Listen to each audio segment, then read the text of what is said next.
എല്ലാവരും കാത്തിരുന്ന കൂലി എത്തി.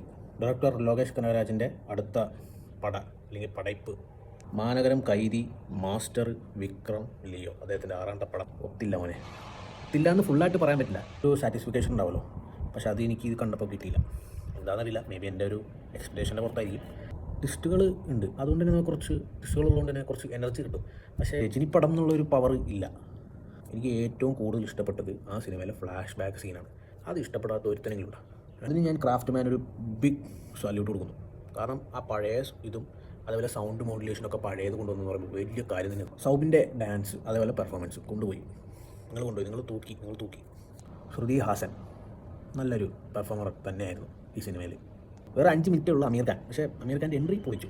പക്ഷേ 5 മിനിറ്റിന് എനിക്കറിയില്ല എന്താ സംഭവിച്ചത്. ഓവറോൾ എനിക്കൊരു ആവറേജ് എക്സ്പീരിയൻസ് ആണ് ഈ സിനിമ തന്നത്. എനിക്കട്ടോ, ഈ പേരും പറഞ്ഞ് നിങ്ങൾ സിനിമ കാണാതിരിക്കരുത്. സിനിമ കാണുന്നവർ കാണുക, കാരണം തലവർ പടമാണ്. ഓക്കെ, പിന്നെ തിയേറ്റർ എക്സ്പീരിയൻസ് ഉണ്ടോ എന്ന് ചോദിച്ചു കഴിഞ്ഞാൽ ഉണ്ട്. അനിരുദ്ധിൻ്റെ BGMs വെച്ച് നോക്കുമ്പോൾ തിയേറ്റർ എക്സ്പീരിയൻസ് ഉണ്ട്. അതിന് ഞാൻ 100% ഉറപ്പ് വരുന്നു. ലോകേഷ് എടുത്തതിലൊരു ഇപ്പോൾ കൊണ്ടുവന്നതിൽ ഏറ്റവും 6ാമത്തെ പടം ഒരു വീക്ക് പ്രൊജക്റ്റായിപ്പോയി.